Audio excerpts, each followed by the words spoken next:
بسم الله الرحمن الرحیم. د المقدس خیریه بنسټ قدرمنو اورېدونکو په سلامونو نیکو هیلو مو لمانځم. قدرمنو دوستانو، د هغه مریض لیدلو ته راغلم چې څو ورځې مخکې یې تاسې ویډیو کتلې وه چې اپریشن ته یې ډېر عاجل ضرورت درلود او د خپل کور نه یې 2 کړکۍ، یو دروازه او یوې سولر د خپل کور نه وړو او د دې دپاره خرڅولو مجبوري وه چې د خپل ځان غم وکړي، اپریشن وکړي. ډېر زیات دردونه ورته زور ورباندې تلی نه شو او موږ تاسې ته په هغې ویډیو کې هم دا ذکر کړی و چې د ویډیو نه ډډه کوله، ویډیو یې نه کوله ځکه چې ما درته ویل چې سړي په خپل همت باندې، په خپلو خولو باندې همیشه دپاره خپل فامیل راساتلی او منډه ترړی وهلې. دا همتي انسان دی، خو بیا هم دا هم موږ بده وګڼله چې دی اوس د خپل کور نه دغه وړي، کړکۍ وړي، سولر وړي او ګرمي ده. د دې ځای دومره سخته ګرمي ده، دا اوس هم یو دقیقه موږ پکې بند کړم، یو مشکل کې یو د ګرمۍ د وجې نه.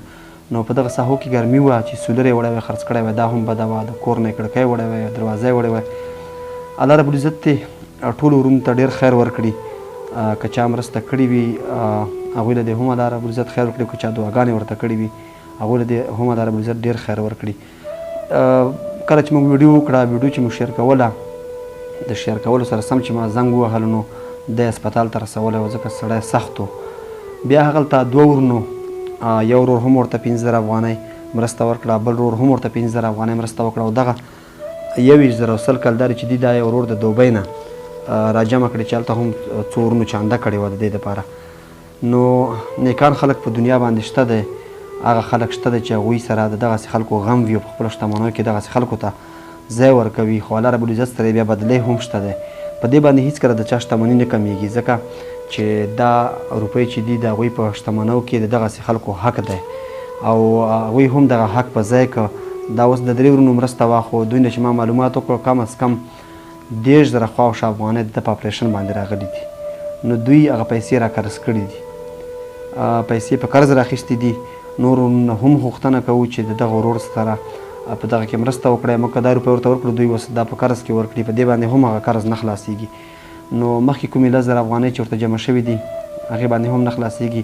که کوم نور وروڼه زموږ دغه ویډیو ګورئ هم مرسته وکړئ ځکه چې اوس په کار دا ده چې دې ته خوراکونه ورکړی شي، نو چې په دې باندې الټه قرض وي، دوی به یې نور هم لګېږي او دی به قرض خلاصوي، که خوراک به وکړي، که دوی به ځان ته راوړي.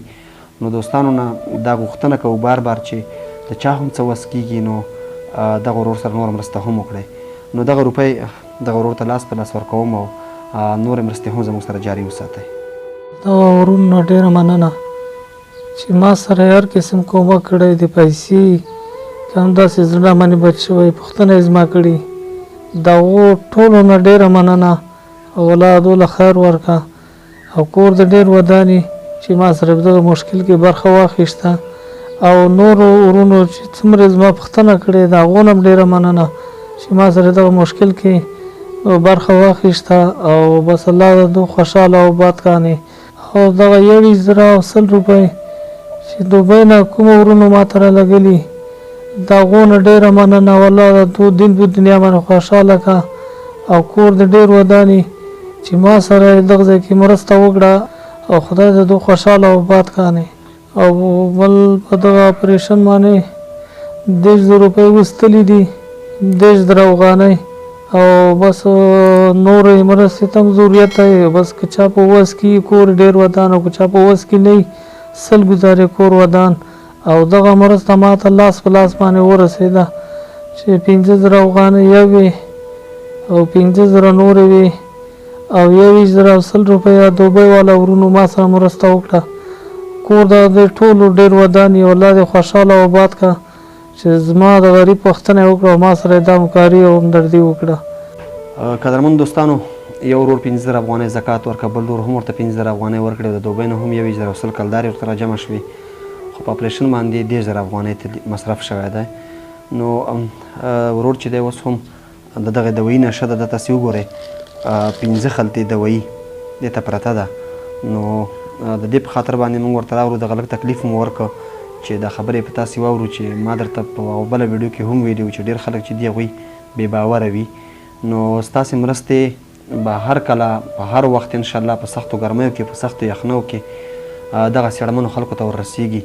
موږ شکر الحمدلله په دغه کار کې تر اوسه پورې د چا یوه روپۍ هم د ګاډي تیلو کې هم نه ده مصرف کړې. بس الله ربالعزت مهربان دی چې تاسې هم په صفا نیت باندې قدم راسره ږدئ او زموږ هم نیتونه صفا وي نو دغه کار به الله ربالعزت مخکې بیایي. دې ګاډي ته به د تیل روپۍ هم وررسیږي او انشاءالله زموږ به هم په مخ کې غټ غټ غرونه راځي خو الله ربالعزت یې هواروي راته. دا ستاسو په صفا نیت باندې او ستاسو په مرستو باندې دا هر څه روان دي. نو دوستانو دغسې مرستې زموږ سره جاري وساتئ. موږ به دغسې کورنیو ته لاس په لاس رسوو. ډېره زیاته مننه.